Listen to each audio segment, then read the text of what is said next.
Et salut à tous les amis, c'est Cyberlink, j'espère que vous allez bien aujourd'hui. En tout cas, moi ça va super. Pour ceux qui n'ont pas vu un live que je dois supprimer normalement, désolé, j'ai un peu mal à la gorge. Je tiens à vous dire bonne année, mais en retard, mais j'étais extrêmement occupé ces derniers temps.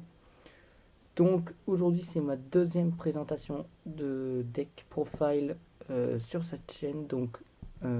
Et cette fois, ce sera pour mon deck Shuai Phantom. A tout de suite.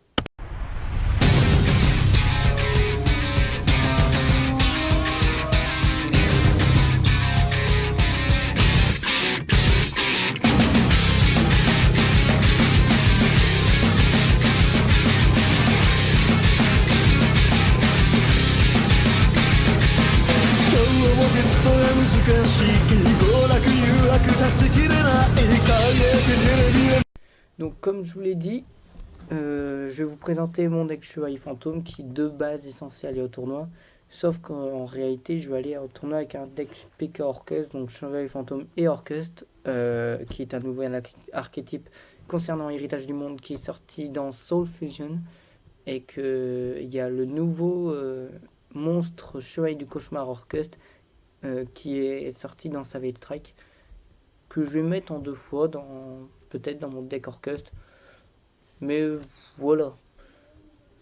Donc pour l'instant, je vous présente Chevalier Fantôme et le prochain tournoi que je vais faire est dans un mois. C'est un tournoi local. C'est le premier tournoi que je vais faire depuis que j'ai commencé Yu-Gi-Oh! Donc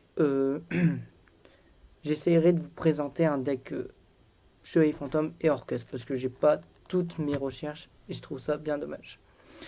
Avant de commencer la présentation du deck, je tiens à préciser que je connais une personne qui vend à l'heure actuelle des vêtements, donc vêtements femmes ou enfants. Les tailles, on me l'a pas dit exactement, mais ça se vend plutôt bien et par la suite, si ça continue de tourner dans ce rythme-là, elle aimerait par la suite ouvrir un magasin. Donc, si ça vous intéresse, n'hésitez pas à le marquer en commentaire, ça peut faire plaisir. Et puis voilà, on va passer. C'était la petite parenthèse. On va passer maintenant au deck profile. Étant donné que c'est un deck de 45 cartes, j'essaye de réduire un minimum. Et avec la méta qui vient de tomber, ça va être un peu dur. Soul Charge qui nous a dit adieu. Donc voilà. Bouc émissaire qui a été limité à 1.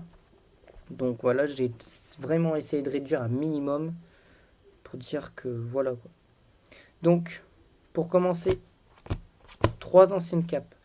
Forcément logique, parce que quand elle est envoyée au cimetière, je peux bannir cette carte pour aller tuto. Généralement, un monstre chevalier fantôme. Après, le monstre que je choisis, ça dépendra de ce que j'ai en main, éventuellement. 3 bosses silencieuses, donc généralement avec ancienne carte, j'ai la tuto L. Donc, qu'est-ce qu'elle fait? Donc, vu que j'ai un chevalier fantôme sur le terrain, donc je la vox P depuis ma main. Et aussi, quand elle est dans mon cimetière, je peux la bannir pour tuto une carte magique ou piège, chevalier fantôme. Donc, soit je vais chercher Fogblade, ou soit je vais chercher Wings, ou bien. Enfin, c'est situationnel la carte que je vais chercher, ça dépend des situations. Ensuite, 3 gants en lock. J'ai forcément hésité quand j'ai réduit mon deck. J'ai dit soit 3, soit 2. Mais je pense que pour l'instant, je vais mettre en 3. Et dans le deck PK Orcust que j'ai mis au point sur YGO Pro, qui tombe super bien d'ailleurs, je le mettrai uniquement à 2, celle-là. Parce que son effet, c'est je banne du cimetière pour envoyer une carte au cimetière. Donc généralement, j'envoie par exemple les ailes pour pouvoir invoquer spé un monstre chevalier fantôme du cimetière. Mais comme j'ai dit, certaines cartes, c'est par rapport à c'est situationnel, c'est par rapport à des situations et tout. Et puis voilà. Donc en mon chevalier fantôme, c'est tout ce que je joue. Je joue pas les casques fendus ou l'armure fragile. Parce que je trouve ça inutile dans un deck compétitif, mais en fun, pourquoi pas. Ensuite, un dad. Donc de base, je le mettais en side, mais maintenant j'ai décidé de me mettre dans la main deck. Parce que c'est super fort, parce qu'il faut 3 monstres ténèbres exactement dans le cimetière pour l'invoquer spécialement. Et elle n'est pas invocable normalement, ni posable. Donc c'est ça qui est enfin, fort non, mais embêtant pour le coup, pour son invocation. Mais après, une fois que vous l'avez sur le terrain, vous êtes trop fait. Elle est limitée à 1, mais pourquoi? Parce que si vous bannissez un monstre ténèbre de votre cimetière, pouvez péter une carte sur le terrain. Donc c'est pas une fois par tour, donc c'est tout le temps. Donc bannissez autant de cartes ténèbres que vous pouvez. Vous en foutez, cette carte elle fait le taf. Ça fait plaisir. Oups. D'ailleurs, pour aider, Chevalier Armageddon. Donc voilà. Envoyer un ténèbre depuis le deck au cimetière. Tout sauf Chevalier Armageddon, je précise. Soldat de carte. Donc cette carte, c'est un double tranchant. C'est comme un Dante, sauf que voilà. C'est juste, c'est comme un Dante en fait son effet. C'est juste que genre, je fourliche 3 cartes et elle gagne 500 d'attaque pour chaque carte. Et si elle est détruite, je pioche une carte. Quoi. Donc c'est juste en fourliche. Bulbe luisant, donc lui c'est en matériel de lien et aussi quand il est dans le cimetière, je peux fourliche une carte pour la Voc SP. Donc voilà. Le but du Chevalier Fantôme c'est que du fourliche. Que du fourliche.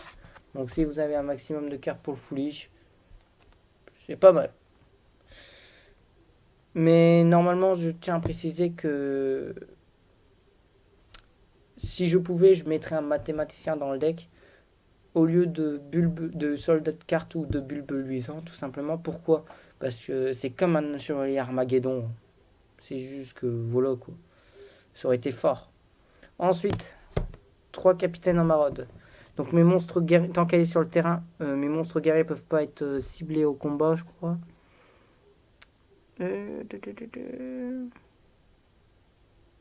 Ouais, tant qu'elle est sur le terrain, mes monstres guerriers peuvent pas être ciblés par une attaque. Et aussi, quand il y a invoqué norme, je peux invoquer spécialement un monstre de niveau 4 ou moins de type guerrier depuis ma main. En 3 fois, c'est logique. Plus qu'elle est de niveau 3. Donc, je joue, voilà. Je vous dirai l'extra deck, comment je jouerai tel monstre. Ensuite, espion lisse, si j'invoque normalement un monstre guerrier, je l'invoque spé depuis ma main. Donc, elle sera en matériel, soit pour Dark Rebellion, mais c'est rare de le sortir de cette manière, ou soit pour la Link Chevalier Fantôme. 2 Kagemusha. Alors, si j'invoque un monstre de niveau 3, bah, j'invoque spé depuis ma main, forcément. Ensuite, un seul Junk Forward. Parce que si je n'ai pas de monstre en terrain, je peux l'invoquer spécialement. Je pense que c'est suffisant, 1 ou 2. Parce que 3, je pense que ça fait un peu trop. Et si on a déjà des monstres sur le terrain, ça fait déjà... Bon, on va pas se plaindre qu'on peut l'invoquer normalement, mais ça peut être une situation de brique. Mais autrement dit, voilà quoi. En Entrap, 2 Veiler. Mais avec la réédition en commune d'Ash Blossom dans les prochains decks de structure Soulburner, j'essaierai de négocier pour me mettre plusieurs petites haches. Mais je pense que Veiler fera le taf. En magique, je joue la rank up en une seule fois. Parce que sinon, bah, je vois pas. Elle est jouée qu'en 1 à 2 fois. Beaucoup de decklists le jouent qu'en 1 fois et d'autres en jouent qu'en 2. Après, moi je pense qu'en 1 elle est suffisante, mais après c'est situationnel. Comme je l'ai déjà dit juste avant. Spire, donc dans PK Orcus je le jouerai pas, mais dans PK je la jouerai. Parce qu'à chaque fois que l'adversaire cible une carte Chevalier Fantôme avec un effet, l'adversaire se prend 500 points de dégâts dans la tronche. Et après la résolution, si un monstre ténèbre que je contrôle va être détruit au combat ou par un effet, je peux bannir cette carte au cimetière à la place. C'est fort. Donc je peux la péter avec Bricksword, il n'y a pas de souci. Ensuite, 2 Twin Twister pour nettoyer un maximum de terrain. Donc pour détruire des magies assez casse-couilles. Donc je pense à un de mes potes qui joue Magicien Sombre. Tant que son monstre casse-couille n'est pas là, ça m'arrange quoi. Mais sinon je sais quoi péter exactement dans certains types de decks. Pas tous, parce que je connais pas tous les decks. Mais par exemple, dans un zombie, j'essayerai de péter Zombie World parce que c'est casse-couille en vrai. Trou noir, donc limité à 1, et voilà, ça nettoie le board. Scapegoat, maintenant qu'elle est limitée à 1, pour utiliser un maximum de... Comment de monstres liens. J'ai du mal. J'ai bugué. Donc voilà les fameux tokens que je jouerai. Avant je jouais des cartes que j'avais que je mettais face cachée dans un sleeve. Mais maintenant que j'ai réussi à avoir 4 tokens, ça fera largement l'affaire. Ensuite, toujours dans les foolish, on a sacrifice inutile, destruction de cartes et destruction de main. Destruction de main, chaque joueur envoie 2 cartes de sa main au cimetière, puis en pioche 2. Donc ça peut faire chier l'adversaire comme pour moi, mais en fait moi ça m'arrange d'envoyer des cartes parce que c'est des chevaliers fantômes. Mais sinon, les cartes que je pioche, ça peut me faire brique. Donc voilà, dans le doute, on a quand même destruction de cartes. Quitte à ce qu'on a une brique après, si ça fait briquer l'adversaire, que ça tue sa main, qu'il avait une bonne main, ça fait plaisir. Sacrifice inutile, on pose pas, on dit pas pourquoi ni comment. C'est forcément logique parce que elle envoie un monstre depuis le deck au cimetière, donc je peux envoyer Bulbe Luisant par exemple, ou même un chevalier fantôme, mais c'est situationnel. Monster Reborn, voilà, j'explique pas. Enterrement d'une autre dimension, bah normalement je la joue en 2 fois. Donc la deuxième fois je la reçois dimanche normalement. À l'échange par un pote si on arrive à se voir. Pourquoi en 2 fois? Parce que on peut cibler maximum 3 monstres bannis et renvoyer dans le cimetière. Donc je pense à mes chevaliers fantômes que je bannis tout le temps et tout. Si j'ai pas cette carte honnêtement, vu que je bannis tout le temps, ça risque d'être compliqué. Encore Orcust, on les ramène dans le deck à chaque fois, on a toujours un truc. Mais là, laissez tomber. Renfort de l'armée pour chercher l'Armageddon. En piège. Logique, 3 Fogblade pour empêcher l'adversaire d'activer ses effets et d'attaquer. Donc c'est super fort. Et aussi, quand elle est dans le cimetière, je peux invoquer SP un monstre chevalier fantôme de mon cimetière. Mais quand elle quittera le terrain, elle sera bannie. Mais si on l'utilise pour Material, elle retournera dans le cimetière. C'est ce que j'ai vu sur Y Géopro du moins. Si on l'utilise tout de suite, bien évidemment. 3 swords. Donc un monstre sur mon terrain gagne 800 d'attaque. Et aussi, si elle doit être détruite au combat ou par effet, je peux péter cette carte qui est équipée à la place. Donc ça peut protéger un maximum. Ensuite, The Wings, c'est amplement suffisant. Alors, qu'est-ce qu'elle fait? Je cible un monstre sur mon terrain, gagne 500 d'attaque et une fois par tour, celle doit être détruite au combat uniquement. Je me suis fait avoir là-dessus. Ou par un effet de carte. Elle ne le sera pas. Et aussi, je peux bannir cette carte depuis mon cimetière pour invoquer SP, un chevalier fantôme, comme l'épée du brouillard et l'épée, j'ai oublié de vous préciser. Ensuite, un mauvais anneau magnétique. Voilà. Alors, qu'est-ce qu'elle fait? J'invoque SP depuis mon cimetière et j'annule une attaque. Et aussi, je peux envoyer un épée brisée que j'ai respawn du cimetière qui n'a pas de matériel. Tout ça pour piocher 2 cartes. Donc voilà, ça fait moyen de piocher, ça évite des briques en cas où. Et aussi, je joue 2 griffes de la brume. Donc je peux cibler un monstre chevalier fantôme qui a été banni. Et j'ajoute à ma main. Donc après, voilà, généralement, je prends ancienne cape ou botte silencieuse, généralement. Mais j'utilise jamais pour son deuxième effet. Mais après, si je dois l'utiliser un jour, voilà. En extra, 2 Breaksword. Qu'est-ce qu'il fait? Une fois par tour, je détache un matériel. Je pète généralement cette carte avec une carte adverse. Et après, voilà, je fais une Nick Cheese, tout simplement, pour pouvoir invoquer Dark Rebellion. Alors, Dark Rebellion, qu'est-ce qu'il fait? Il détache 2 matériels pour pouvoir cibler un monstre sur le terrain adverse, réduire son attaque de moitié et obtenir l'attaque que le monstre a perdu. Donc ça, c'est extrêmement fort. Ensuite, on a le Dark Requiem, qu'on le joue en rank up. Donc généralement, je joue lui plus souvent que sens contraire. Donc généralement, je peux faire ça. Tac, aussi. Avec la rank up, je peux faire par exemple Breaksword. S'il a plus de matériel, rank up, paf, Dark Rebellion. Mais généralement, je pense que je devais utiliser Rébellion des Ténèbres, Suprême Dragon. Mais voilà, donc j'utilise plus Dark Requiem que le Dark Rebellion. Ensuite, Dante. Donc là, c'est par rapport aux monstres de niveau 3 qui ne sont pas chevalier fantôme. Si par exemple j'ai un chevalier fantôme, on va dire ancienne cape, avec Kagemusha, j'utilise pour Dante pour foolish un maximum de cartes. Ensuite, en Link, Link Kuribo pour soit un token via Scapegoat ou soit par Bulbe Luisant. Donc qui sert tout le temps, voilà, respawn.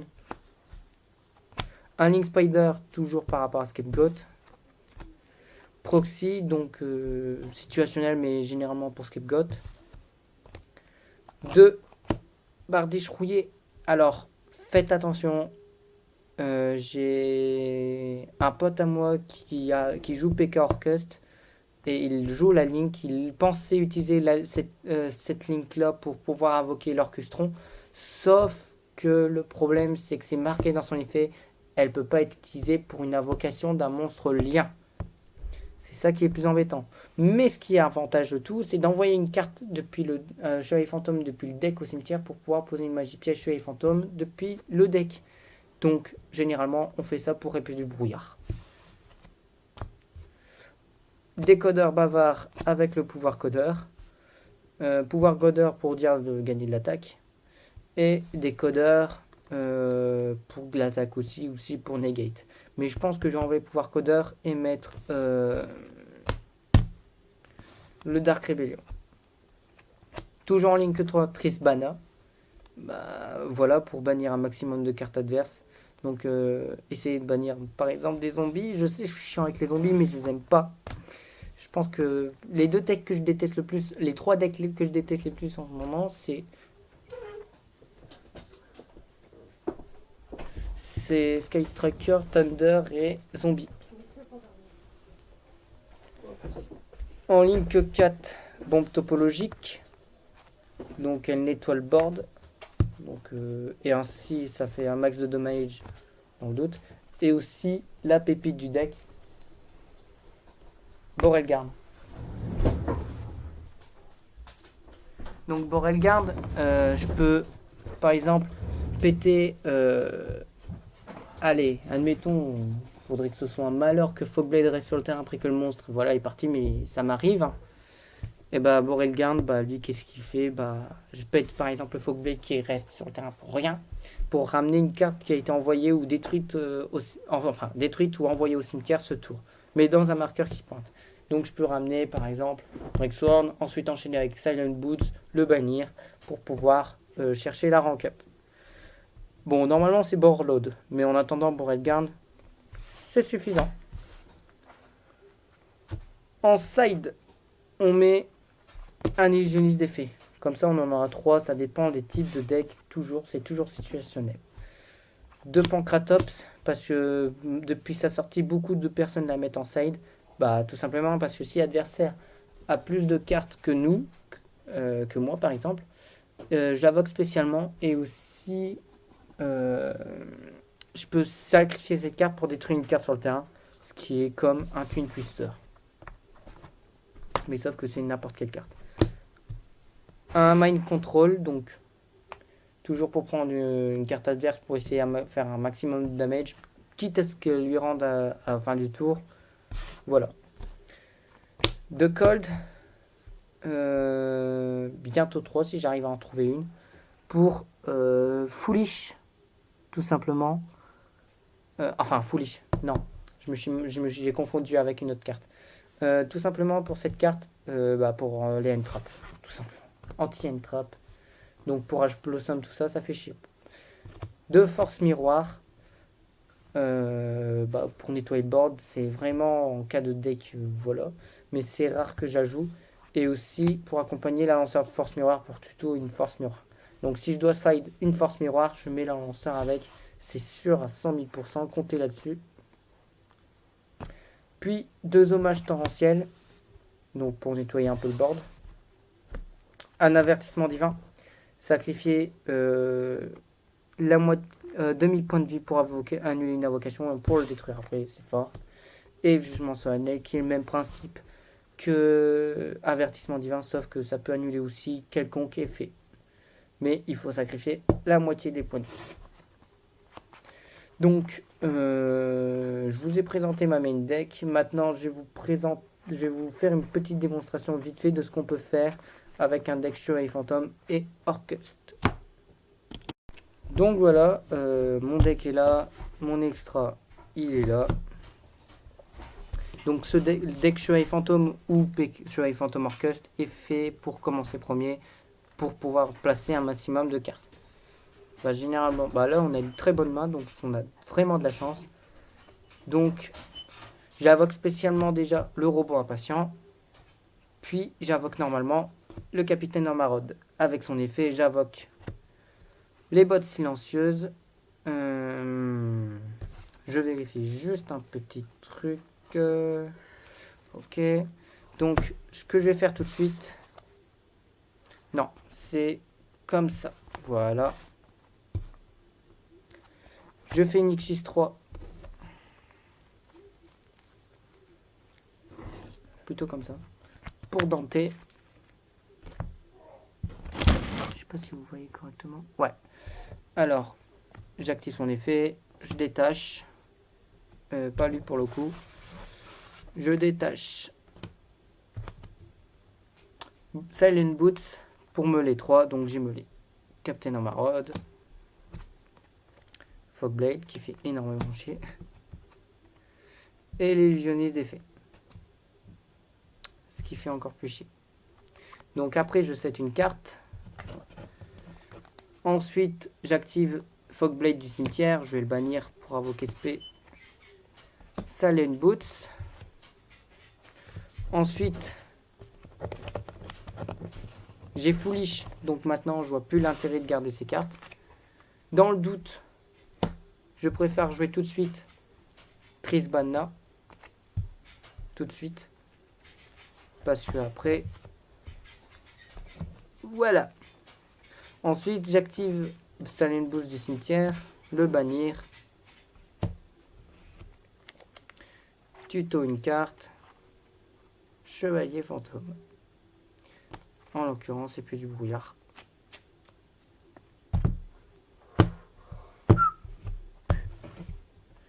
Puis la poser. Bon, après, si vous savez ce que vous faites, voilà, mais sinon, voilà ce que j'avais posé en deuxième carte. C'est une mauvais anomaditique. Donc s'il annule une attaque, j'invoque SP là, exactement. Puis, je fais pas son effet rapide parce qu'il me sert à rien. J'active l'effet Trisbana, ça nettoie. Hop. En plus, j'affiche des damages. Et puis, ça fait du board. Et l'adversaire se fait niquer. Donc ça, c'est un type de tour. Mais après, ceux qui ont l'habitude de voir ce que je joue, comment je joue mon deck, donc il n'y a pas d'inquiétude. Mais quand j'aurai mon deck PK Orcust, donc chez les fantômes et Orcust, je vous ferai une des petites deck profile à ce moment-là. À ce propos, si vous aimez bien que je fasse des deck profile, n'hésitez pas à le dire en commentaire, ça peut toujours faire plaisir. Je peux en faire éventuellement. Donc, sinon, les amis, cette vidéo était terminée pour tout aujourd'hui. Si ça vous a plu, j'espère qu'elle vous aura plu. Si c'est le cas, un pouce bleu comme d'hab, avec le petit cloche de l'abonné, de notification, pardon, et de vous abonner à la chaîne. Alors sur ce, je vous dis, prenez soin de vous les potes, et je vous dis ciao ciao.